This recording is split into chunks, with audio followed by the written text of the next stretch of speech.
সদ্য প্রয়াত প্রাক্তন মুখ্যমন্ত্রী বুদ্ধদেব ভট্টাচার্যের অত্যন্ত প্রিয় ছিল জেলার এই সমুদ্র সৈকত। সুযোগ পেলেই আসতেন এখানে ছুটি কাটাতে। শুধু অবসর সময়ে নয়, 2000 সালের পর একাধিক জায়গায় জমি অধিগ্রহণ নিয়ে রাজ্য সরকারের বিরুদ্ধে বিরোধী দলসহ সাধারণ মানুষের আন্দোলনে মুখর রাজ্য। তখনও মানসিক শান্তির খোঁজে তিনি এসেছিলেন এই সমুদ্র সৈকতে। এই সমুদ্র সৈকতই ছিল প্রাক্তন মুখ্যমন্ত্রী বা সদ্যপ্রয়াত মুখ্যমন্ত্রী বুদ্ধদেব ভট্টাচার্যের অত্যন্ত কাছের, এমনটাই জানাচ্ছেন শঙ্করপুরের বাসিন্দারা। ভালো মানুষ, মানে আমার খুব কাছ থেকেই দেখা। আর বিশেষ করে শঙ্করপুরে উনি আসতেন এবং ছুটি কাটানোর জন্য, এবং সমুদ্রে ওই লাল কাঁকড়া, ওই তখন তো লাল কাঁকড়া ছিল, তখন ওই সমুদ্রের পাশ দিয়ে ওই বিচে হাঁটতেন।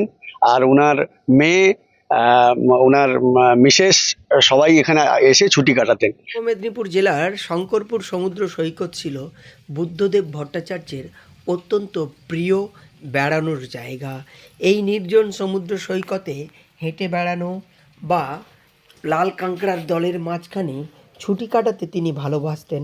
শুধু বুদ্ধদেব ভট্টাচার্য নয়, তার পরিবার অর্থাৎ স্ত্রী ও মেয়ে তার সঙ্গে আসতেন এই শঙ্করপুর সমুদ্র সৈকতে।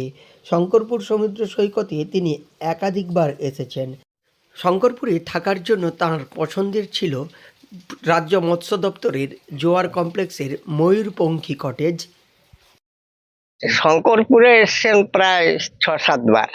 জোয়ার কমপ্লেক্সে বেশিরভাগই থাকতেন আর কি।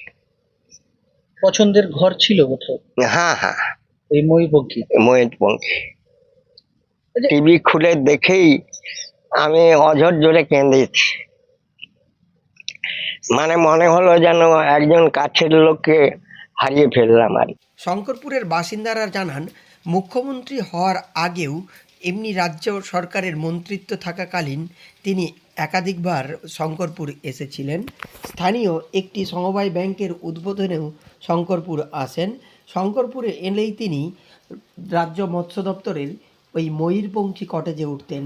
প্রিয় খাবার ছিল ক্যান্টিনের বাঙালি খাবার, ডাল, আলু পোস্ত, পোস্তর বড়া, বিভিন্ন ধরনের মাছ। কখনো কখনো তিনি ইলিশ ও খাসির মাংস পছন্দ করতেন। আর সন্ধেই ছিল কফি ও পকোড়া তাঁর অত্যন্ত প্রিয়। আজ তিনি নেই। বুদ্ধদেব ভট্টাচার্য তার জীবনে বহুবার শঙ্করপুর এসেছিলেন। শঙ্করপুরের আকাশে বাতাসে সমুদ্র সৈকতে বুদ্ধদেব ভট্টাচার্যের স্মৃতি আজও অমলিন। তাই বাসিন্দারা কিছুটা হলেও তাঁর প্রয়াণে আবেগবিহ্বল। পূর্ব মেদিনীপুর জেলার শঙ্করপুর থেকে সৈকত সিংয়ের রিপোর্ট, লোকাল 18 বাংলা।